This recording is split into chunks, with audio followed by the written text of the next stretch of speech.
इस क्वेश्चन में क्या कह रहा है, गोविंद दो वस्तुएं कुल 4800 रुपये में खरीदता है। वह एक वस्तु को 34% लाभ पर और दूसरी को 10% हानि पर बेचता है।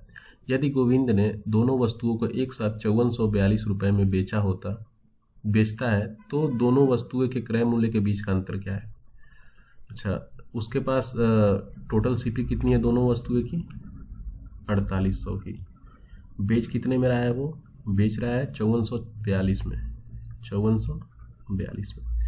तो इस क्वेश्चन को दो तरह से सॉल्व किया जा सकता है, एक बेसिक मेथड है और दूसरा एलिगेशन है। तो बेसिक से देखते हैं हम लोग पहले वस्तु का जो कॉस्ट प्राइस है ना उसको x मान लेते हैं। दूसरा कितना हो जाएगा, 4800 माइनस एक्स। अच्छा, अभी क्वेश्चन बनाते हैं। पहले को 34% लाभ पे बेच रहा है तो 134x हो जाएगा, ठीक है, नीचे 100। अच्छा, दूसरा क्या हुआ, दूसरे का सीपी 4800 माइनस एक्स, इसको वो 10% नुकसान पे बेच रहा है, ठीक है। तो ये हो जाएगा 90/100। अब इतना करने के बाद जो दोनों सामान को बेच रहा है ना वो कितने में बेच रहा है, 5442 में, ठीक। ये दोनों 100 इधर आ जाएगा, हम 100 से इंटू कर देते हैं। अब इसको सॉल्व करते हैं।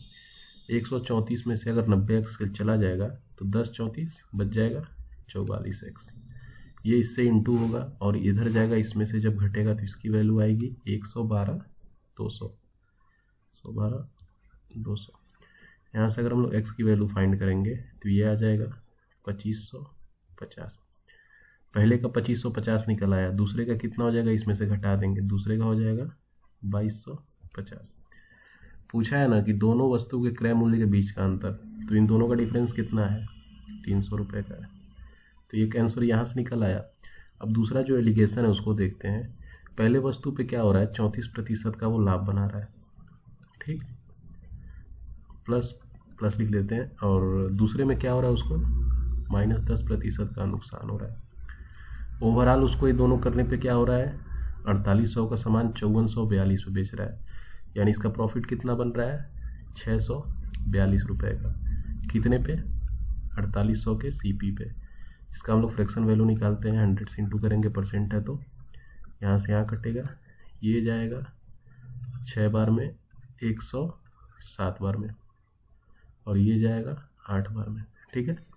तो जो इन दोनों का जो मिक्स्ड वैल्यू आ गई, कितनी आ गई, 107/8। अच्छा, अब दोनों में यहाँ भी और यहाँ भी 8 से इंटू कर देते हैं ताकि ये नीचे वाला कट जाए, कैंसिल हो जाए। सब में 8 से इंटू कर देते हैं, यहाँ भी 8 से कर देंगे और यहाँ भी 8 से कर देंगे, ठीक। अब इसका हम फाइनल यहाँ लिखते हैं। ये हो जाएगा 8 चौका 32 और ये हो जाएगा 8 3 का 24 3 272 और ये हो जाएगा माइनस में 80 और ये हो जाएगा 107। अच्छा, अब एलिगेशन में क्या होता है, इसको इससे माइनस करते हैं, फिर बड़े वाले को इससे माइनस करते हैं। इसको इससे माइनस करेंगे तो ये हो जाएगा, प्लस आ जाएगा 187 और ये कितना हो जाएगा, 165, ठीक है। अच्छा, इन दोनों का समेशन कितना होगा, 7 5 12 8 6 14 1 15 352। इसी 352 की वैल्यू कितनी है सीपी की, 4800, ठीक। पूछा इन दोनों के सीपी के बीच का अंतर, तो सीपी पहले का ये है, दूसरे का है, इन दोनों का गैप देखते हैं कितना है, 15 22, ठीक। तो यहाँ से 22 की वैल्यू अगर हम निकालेंगे तो ये हो जाएगा 4800 डिवाइड बाई 352 इंटू 22। इसको हम लोग सॉल्व करेंगे तो ये आ जाएगा 300। तो इसमें थोड़ा सा कैलकुलेशन कम हो जाएगा, लेकिन यहाँ थोड़ा कैलकुलेशन ज़्यादा हो जाएगा, तो इससे भी सॉल्व किया सकता है। Thank you.